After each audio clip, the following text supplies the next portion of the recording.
En 1983, dos jóvenes de unos 20 años fueron encontradas a pocos días de intervalo golpeadas hasta morir en el canal cercano a Tain-les-Vosges. Ambas habían sido vistas por última vez en la feria de la ciudad durante la gran fiesta local de otoño. En 1988, cerca de la carretera nacional entre Epinal y Nancy, se encontró el cuerpo de otra joven. Casi 10 años después del primer caso, sin haber encontrado al culpable, en la mañana del 12 de agosto de 1995, el gendarme Petit recorrió un sendero boscoso de Tain-les-Vosges. De repente, el animal se detuvo frente a unos arbustos y comenzó a ladrar con insistencia. Al acercarse, Petit divisó un cuerpo femenino tendido en el suelo, desnudo, con un trapo anudado al cuello. ¿Se trata de un asesino en serie suelto?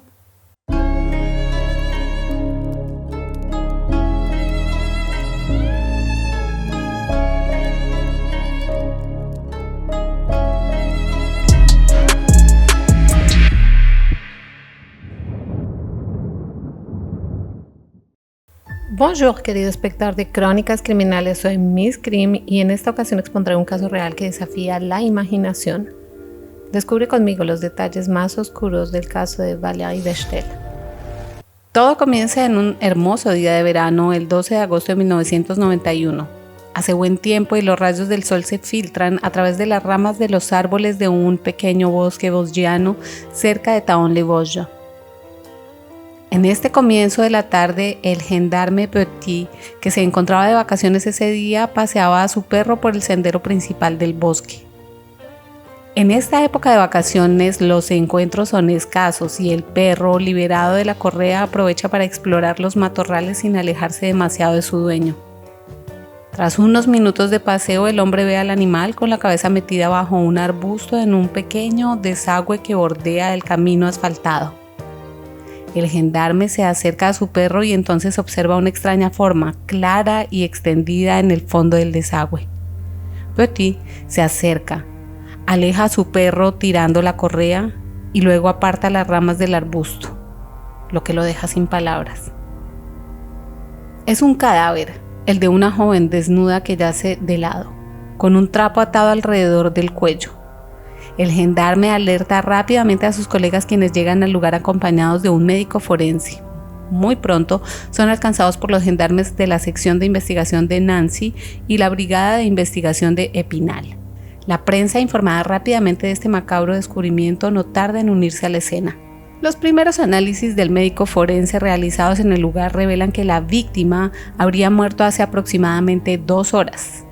A la vista de la temperatura del cuerpo y de la rigidez cadavérica, es decir, en la noche del domingo al lunes. El médico también observa varias pequeñas heridas en el cuerpo de la desafortunada, aparentemente causadas por un objeto punzante.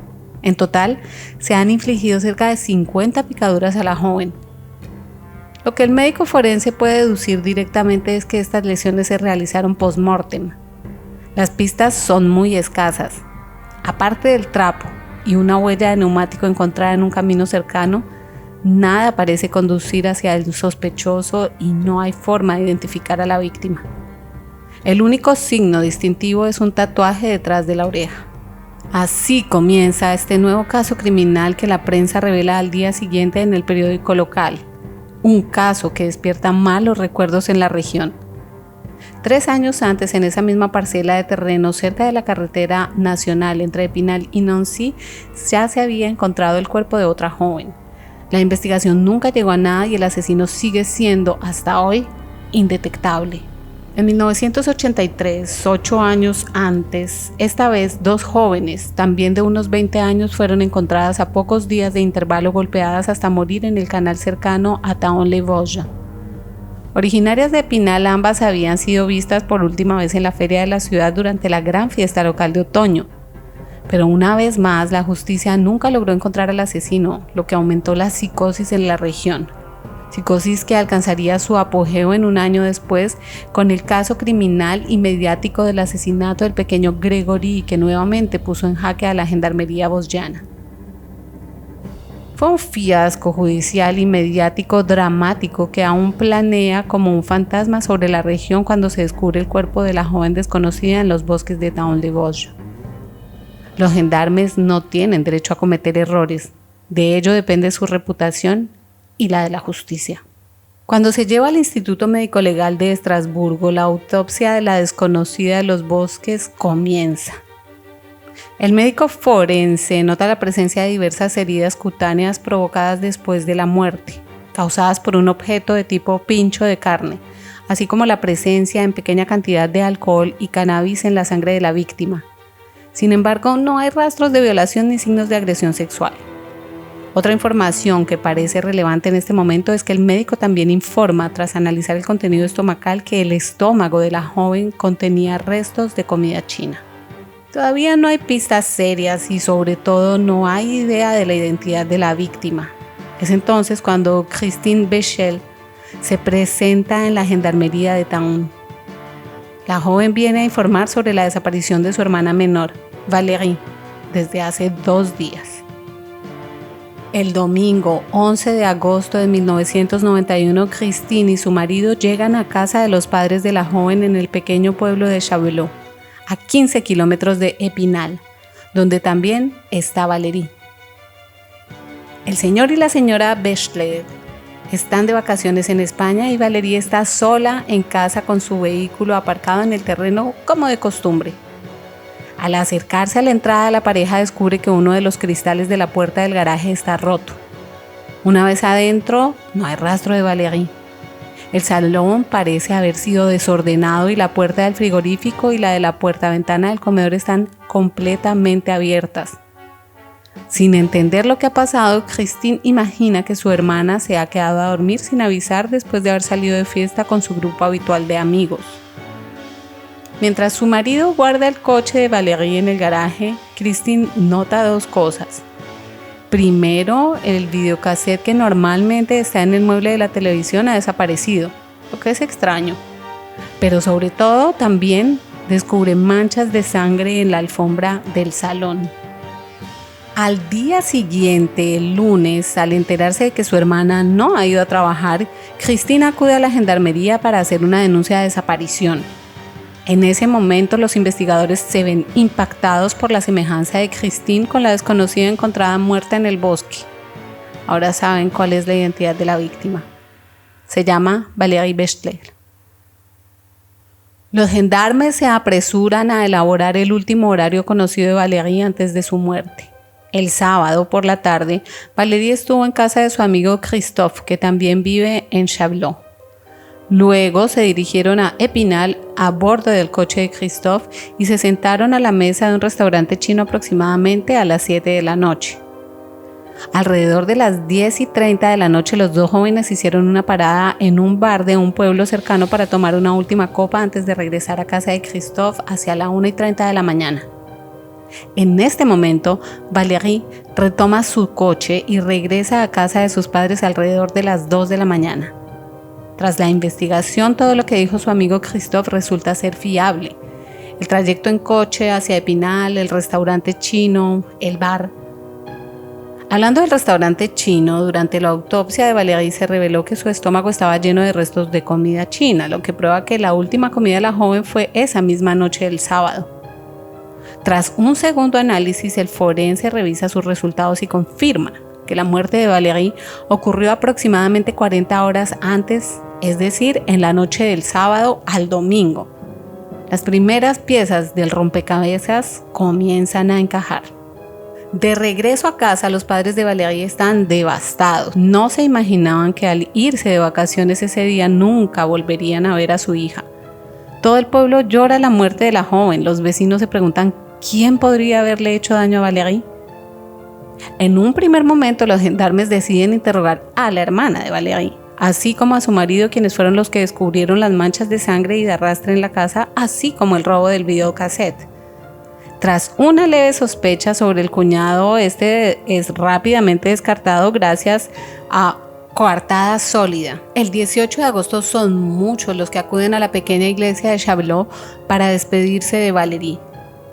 Las cámaras de los periodistas presentes filman las miradas tristes y las expresiones de dolor de la familia y los amigos de la joven. Otras cámaras también están grabando ese día, las de los gendarmes y de la sección de investigación que buscan detectar cualquier comportamiento sospechoso o testimonio aislado en la multitud que ha venido a rendir homenaje. Se preguntan si el que mató a Valérie estaba presente en su entierro. Los gendarmes también quieren identificar comportamientos extraños o anormales. No surge ninguna pista real, pero el círculo de Valérie sigue estando en la parte superior de la lista de sospechosos. Valérie era una chica muy sociable, parte de un grupo cercano de amigos. Juntos disfrutaban de fiestas, bebiendo y fumando. Una adolescencia bastante común. En el ámbito amoroso, la joven tenía mucho éxito, con diferentes chicos con quienes coqueteaba. Los investigadores descubren esta información al lograr congeniar con el grupo de amigos a quienes se acercan de forma encubierta. Rápidamente descartan la pista de un robo que hubiera salido mal y centran su atención en el grupo de amigos de Valérie, y su intuición parece correcta. Tras varias reuniones comienzan a aparecer nombres como el de un tal Raphaël Maillon, exnovio de Valérie. Maillon se mantiene a distancia de los gendarmes, silencioso y desconfiado, y su actitud deja perplejos a los investigadores.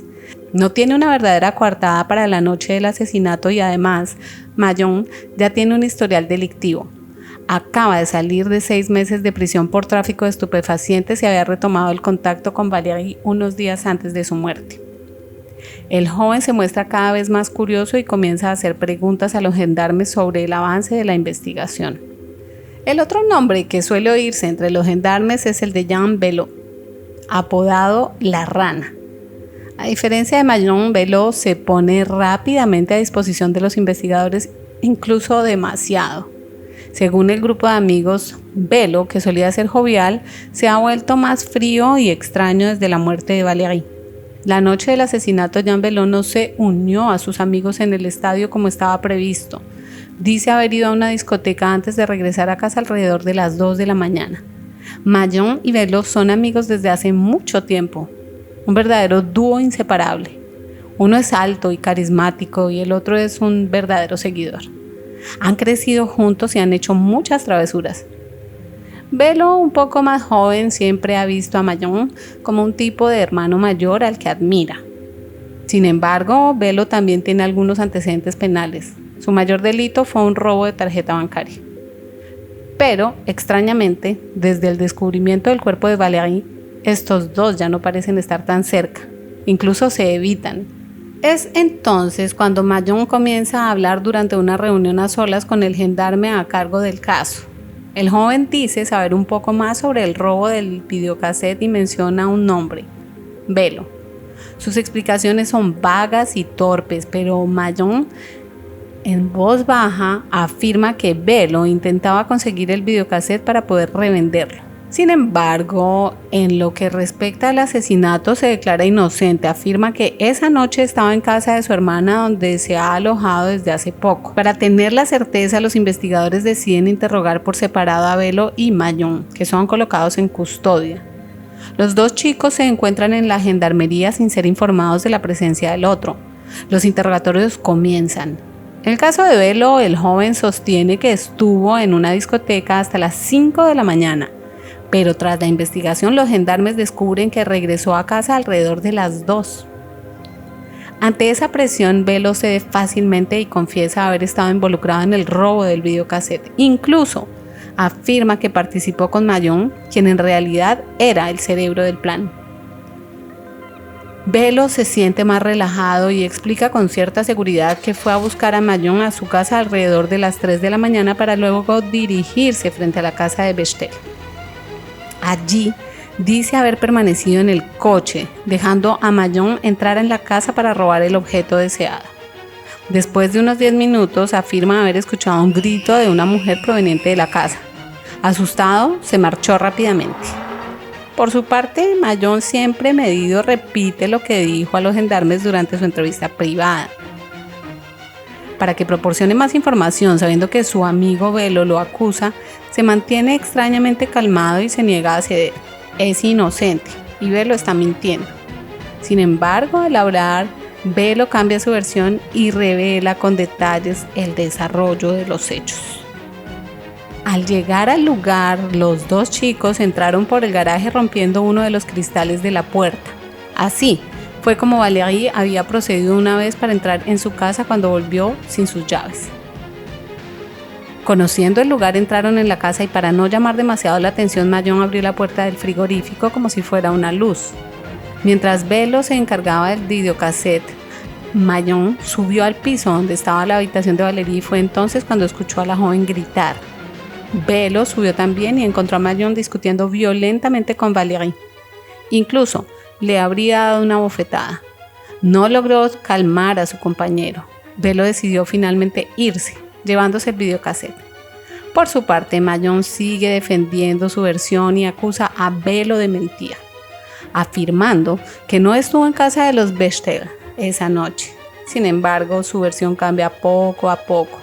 Dice que estuvo en varios bares esa noche antes de regresar a casa de su hermana alrededor de las 2 de la mañana, manteniendo su inocencia y permaneciendo distante, convencido de que la justicia le dará razón.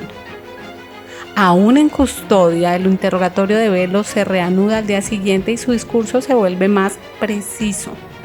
Agotado, el joven admite haber regresado a la casa de Valérie menos de una hora después de irse. Al entrar al salón se encontró con Mayón tratando torpemente de mover el cuerpo de Valérie, desnudo y sin vida. Luego ayudó a su amigo a arrastrar el cuerpo de la desafortunada hasta su coche colocándolo en el maletero y luego se dirigieron al bosque. Según Belo, fue Mayón quien se deshizo del cuerpo en el canal a lo largo del camino. Después dice haber acompañado a Mayón a casa de su hermana antes de regresar a su propia casa. Al final de esta custodia, los dos hombres son considerados principales sospechosos y ambos son presentados ante el juez de instrucción y colocados en detención provisional. Frente al juez, ambos continúan echándose la culpa mutuamente y en este juego Belo toma ventaja. Su testimonio convence más que el de Mayón, cuya presencia en los bares la noche del sábado no pudo ser confirmada por ningún testigo. Además, su ruptura amorosa con Valérie es considerada el único móvil plausible. Las confesiones de Belo sobre el traslado del cuerpo y el robo del videocassette proporcionan al juez un elemento de confirmación sobre una supuesta colaboración entre los dos hombres. Pero en lo que respecta al asesinato, no hay pruebas materiales que puedan acusar formalmente a Mayón. No hay huellas útiles y las nuevas tecnologías de investigación no existen aún en esa época. Pero, ¿quién de los dos mató a Valérie? Y sobre todo, ¿quién de los dos está mintiendo? Por su parte, la prensa se apodera del caso y pone de relieve la extraña situación de los sospechosos. Las familias son interrogadas y cada vez afirman con convicción la inocencia de sus hijos y hermanos queridos. El espectáculo mediático ha comenzado y cada televidente empieza a formarse su propia idea sobre la oscura verdad que rodea lo que se llama entonces el caso de Valérie Bechtel.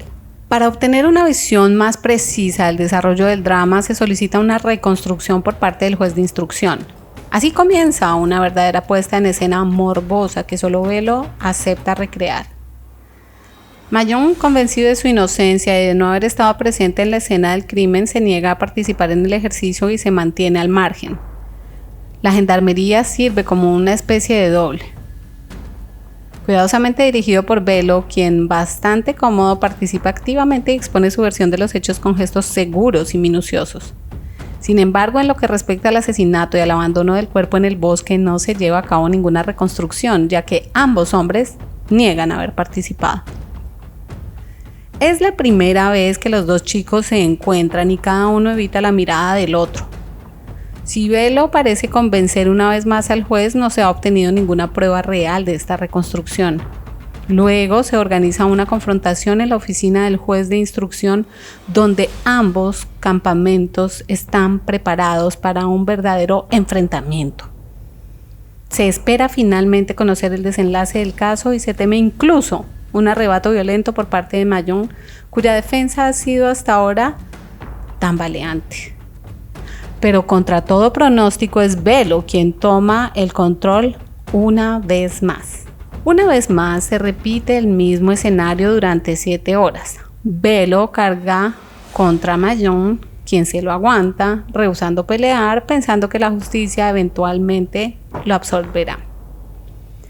Velo también revela haberse deshecho del videocassette en un vertedero, donde el objeto será efectivamente encontrado por los investigadores, lo que refuerza la credibilidad del joven. Al final, la confrontación, al igual que la reconstrucción, no ha dado ninguna respuesta real y el caso sigue estancado.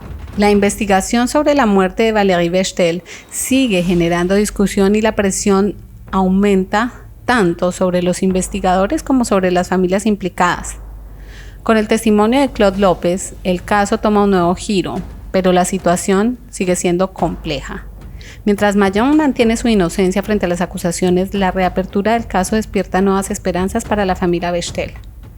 En agosto de 1993, la decisión de liberar a Velo bajo control judicial marca un punto de inflexión. Esta medida suscita preocupaciones y esperanzas contradictorias entre los seres queridos de Valérie, mientras que Mayon, por su parte, permanece tras las rejas. La falta de pruebas materiales tangibles complica aún más la situación. Los investigadores continúan buscando pistas, pero la resolución de este caso parece cada vez más lejana. Las familias de los dos sospechosos viven un periodo de incertidumbre. Para la familia de Valérie, cada nueva información revive el dolor de la pérdida. Mientras tanto, la prensa se apodera del caso, alimentando especulaciones y rumores, lo que dificulta aún más la búsqueda de la justicia. Las preguntas sobre la culpabilidad de los dos jóvenes persisten y la angustia de un posible juicio de revisión pesa sobre todos los actores de esta tragedia. La tensión por un posible juicio se vuelve cada vez más estresante y dura para las familias de la víctima y de los sospechosos. A pesar de todo, los dos antiguos amigos intentan rehacer sus vidas. Mayon se muda, se casa y tiene una pequeña hija. Después de 3 años más de investigación, la justicia, sin nuevas pruebas que presentar, decide llamar a los dos hombres a comparecer ante el tribunal de Nancy. Así, el 12 de marzo de 1997 comienza el juicio por el caso de Valérie Bechtel. Mayon se enfrenta a un juicio por homicidio, mientras que Velo es juzgado por robo y no asistencia a persona en peligro. Las cámaras de periodistas de todo el país están presentes. Todos esperan un veredicto, pero sobre todo, revelaciones. En este momento no es posible apelar un juicio de esta índole.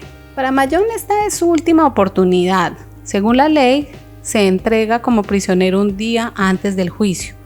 Tras despedirse de su esposa e hija, su propio padre lo lleva al centro penitenciario de Epinal, angustiado por la posibilidad de no volver a verlo. En el primer día del juicio, los dos hombres se encuentran en la sala rodeados de periodistas y de sus respectivas familias.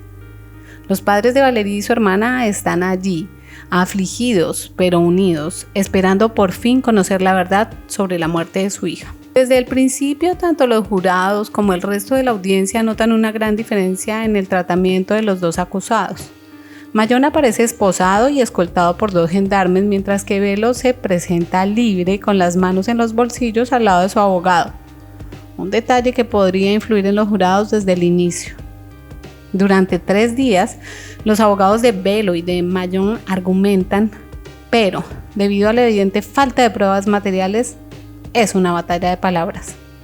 Velo mantiene su versión. Sí, robó el magnetoscopio y Mayon transportó el cuerpo, pero eso es todo. En el banquillo de los acusados, Mayon, fiel a sí mismo, permanece impasible y niega todo, sin poder defenderse, cometiendo errores uno tras otro. Su actitud genera dudas y juega en su contra, mientras que sus abogados también fracasan en su defensa. Una nueva prueba del trapo encontrado alrededor del cuello de Valérie fue rechazada, al igual que el supuesto testimonio de López, que sigue en paradero desconocido. Al final del tercer día, el juez llama a los jurados a deliberar sobre el destino de los dos acusados. Después de solo unas horas, el veredicto se emite. 2 años de prisión para Jean Velo y 17 años para Mayon, condenado por el asesinato de Valérie Bechtel. El destino está sellado. Para Mayon la noticia es un shock. 17 años, 2 años más de lo que esperaba. El hombre quedó aturdido. Apenas tiene tiempo de derrumbarse en su banco antes de que lo vuelvan a esposar y lo saquen del tribunal con sus familias también abatidas por la decisión. En cambio, Belo sale libre del tribunal ya que ha purgado su pena durante su detención preventiva. De regreso a la cárcel, Rafael Mayón no se da por vencido. Está decidido a demostrar su inocencia y a limpiar su honor, especialmente por el bien de su hija, a quien ve durante las horas de visita. Con la ayuda de su nueva abogada, continúa trabajando en el caso para solicitar la reapertura del juicio. Su abogada se apoya en diversas incoherencias en los testimonios de Belo y en la ausencia de pruebas materiales que lo incriminen directamente. También menciona un nuevo testimonio sobre el famoso Claude López. Según la expareja de Mayón, en el momento de su liberación se dijo que López había recibido una gran suma de dinero para acusar a Mayón al testificar en su contra. Este elemento es bastante débil y la justicia rechaza la solicitud de revisión. En el 2004, Mayón finalmente sale de prisión por buena conducta tras 9 años de reclusión. En la misma época, Belo se muda a Los Vosgos, a la costa aquitana. Feliz y aliviado de reencontrarse con su esposa e hija, Mayón logra reconstruir su vida y se convierte en formador de educadores deportivos. Sin embargo, sigue decidido a continuar su lucha. La tarea se vuelve cada vez más complicada ya que a pesar de los avances tecnológicos no se puede realizar ningún nuevo análisis. La razón es que todas las pruebas del caso han sido destruidas, lo que hace imposible obtener el ADN del trapo que se utilizó para estrangular a Valérie. En el 2005 se presenta una nueva solicitud de revisión. Esta vez, Mayón y su abogada se centran en las conclusiones divergentes del médico forense sobre la hora de la muerte de Valérie. Al principio, el informe médico afirmaba que había fallecido en la noche del domingo al lunes y luego contradijo esta afirmación, confirmando una muerte en la noche del sábado al domingo. Es sobre esta incertidumbre que la abogada y su cliente deciden renovar su solicitud. A pesar de que la justicia acepta revisar el caso y la solicitud de revisión es nuevamente rechazada, es un nuevo golpe duro para Mayón y su familia, que siguen decididos a probar su inocencia. Es importante destacar que entre 1945 y este periodo solo 12 solicitudes de revisión han logrado gestionar un fallo de la Corte de Asuntos Criminales, siendo los últimos en beneficiarse de este recurso Patrick Dils y Marc Machan. Los años pasan y parece que las cosas podrían moverse. Hasta ese día de julio del 2011. Tras repetidas llamadas telefónicas sin respuesta a su hija Charlene, una mujer alerta a la policía de La Rochelle, que se dirigen al último domicilio conocido de su hija. Una vez frente a la puerta del apartamento no obtienen respuesta. Los bomberos también están en el lugar y entran por la ventana del apartamento, donde descubren el cuerpo sin vida de la joven en medio del salón. Manchas de sangre salpicaban las paredes y el suelo, ofreciendo un cuadro macabro. El rostro de Charlene, de 34 años, estaba hinchado y deformado por los golpes, mientras que su cuello mostraba las evidencias marcadas de una estrangulación. La policía, alertada por la madre de la víctima, se enteró de que Charlene estaba en proceso de divorcio y que había acudido al domicilio de su exmarido para finalizar algunos asuntos pendientes. Los investigadores se dirigieron rápidamente al lugar y, tras seguirle la pista, encontraron al hombre en cuestión saliendo de un restaurante, visiblemente ebrio y en posesión de la tarjeta de crédito de Charlene. Las investigaciones permitieron identificar formalmente a Jean Belo como el principal sospechoso de este horrible asesinato. Después de abandonar Town en Los Vosgos en 2004, Belo se estableció en La Rochelle, donde consiguió pequeños trabajos sin lograr una estabilidad laboral. Fue allí donde conoció a Charlene, con quien terminó casándose. Ella tenía solo 19 años y él 33. Pero los problemas económicos y sobre todo el alcoholismo de su marido llevaron a Charlene a abandonar a Belo, llevándose a su hijo de apenas 2 años. Una vez sobrio, Belo fue detenido e interrogado por la policía.